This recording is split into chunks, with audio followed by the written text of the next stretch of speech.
Hey there.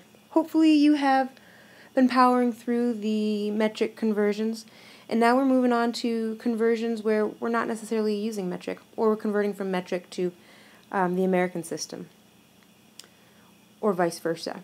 So let's go to problem number 8. 1 gallon of milk is equal to how many milliliters of milk? Well, a gallon isn't part of a base 10 system, so we have to use something called conversion factors. And these here are conversion factors for volume.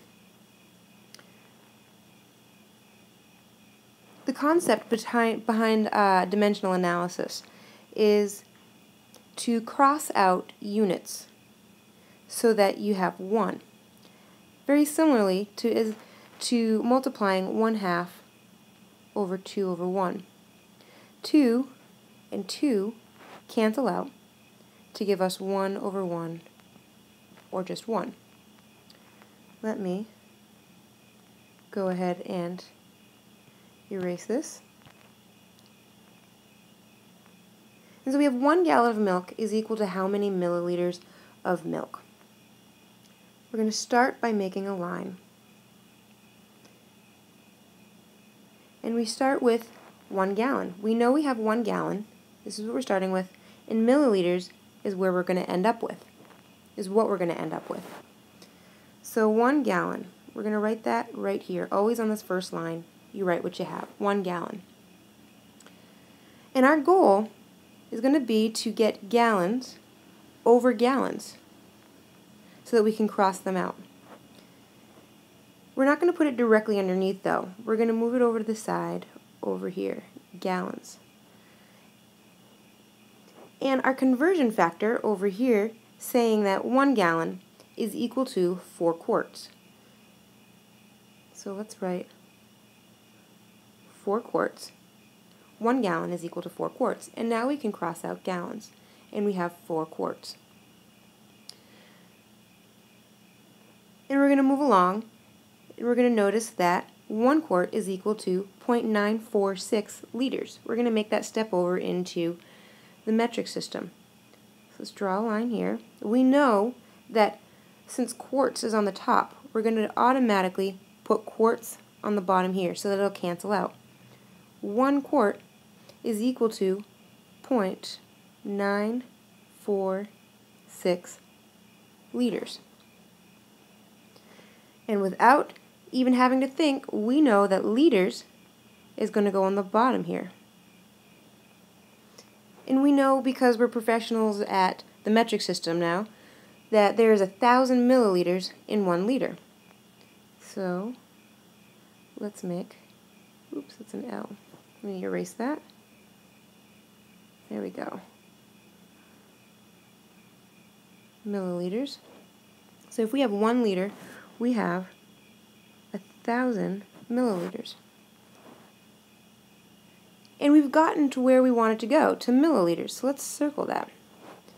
What we're going to do is we're going to multiply everything on the top. So 1 times 4 times 0.946 times 1,000 gives us 3784. 3,784 milliliters. And 1 times 1 times 1, it's a comma, gives us 1. So our final answer is going to be 3,784 milliliters. So 1 gallon is equal to 3,784 milliliters.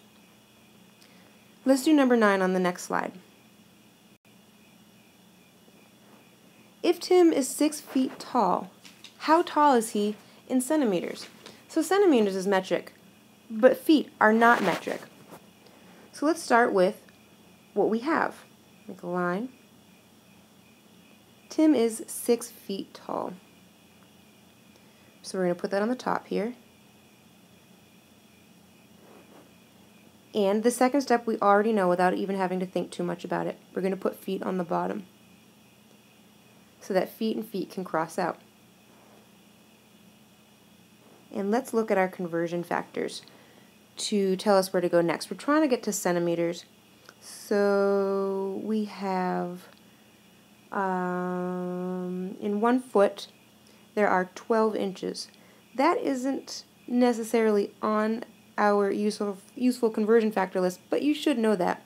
So let's put inches here, and in 1 foot there are 12 inches. And that's brought us to use this conversion factor right here. 1 inch equals 2.54 centimeters. And that's where we want to go, is to centimeters. So inches has to go on the bottom so it can cross out, and centimeters is at the top. And in 1 inch there are 2.54 centimeters. In 1 inch there are 2.54 centimeters. So feet and feet cross out, inches and inches cross out. What we have left is centimeters. So let's circle that. And we have to multiply everything on the top. 6 times 12 times 2.54 gives us 183. And then we have to multiply everything on the bottom. 1 times 1, we put that over 1. 183 over 1, this gives us 183 centimeters. And it has to be centimeters because that's the only unit that's left. So centimeters. 183 centimeters is equal to 6 feet. Work on these for a few minutes, and then we're going to work on number 13, which is a little bit more difficult.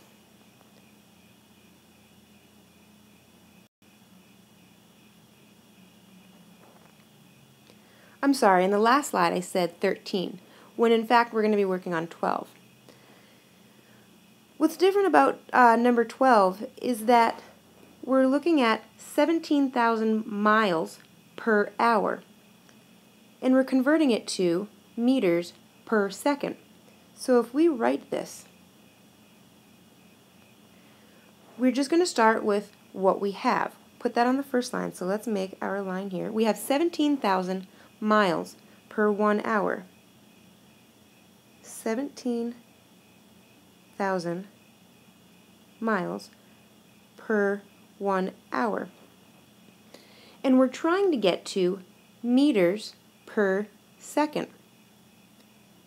Let's first focus on just the top. Let's convert miles to meters. Our conversion factors, our useful conversion factors, are down here.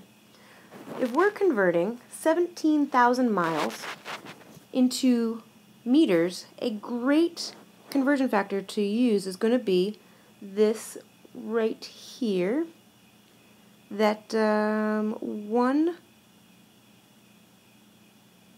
mile is equal to 1.609 kilometers. So we know that miles has to go on the bottom so that it'll cross out. And we know that we're going to use kilometers.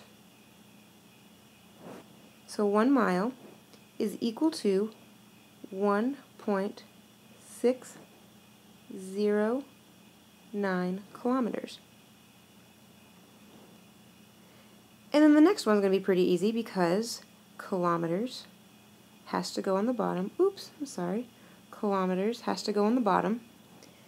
And we can very easily just put meters on the top, and we know because we're professionals at the metric system now, in 1 kilometer there is 1,000 meters. And we are where we want to be from miles to meters. We're there. So let's circle that to signify that we're half done. Now let's work on the second part. We have hours. If we just stop converting there, we have meters per hour. But that's not what the problem is asking us. We're asking for meters per second. Hours is on the bottom. So in order to cross it out, we need to put it on the top. Hours. And you should already know that In 1 hour, there are 60 minutes. So in 1 hour, there are 60 minutes. And because we're trying to get to seconds, we need to keep going smaller. In minutes is on the bottom here, so we need to cross it out, or we need to put it on the top so we can cross it out. Minutes and seconds. And in 1 minute, there are 60 seconds. And we've reached the second part of what we want, right here. So let's go through and make sure that all of our units have crossed out. Miles, miles, great. Kilometers, kilometers. Alright, so we're left with meters. Let's write that down here. And we have hours and hours cross out. Minutes and minutes cross out. Great, so we have meters per second. Meters per second. Now let's multiply everything on the top. If we multiply 17,000 times 1.609 times 1,000, and we put that over 1 times 1 times 1 times 60 times 60, we get 7,600 meters per second. Alright, so try that and then do the last couple problems and bring your questions to class tomorrow. Have a great day. Bye-bye.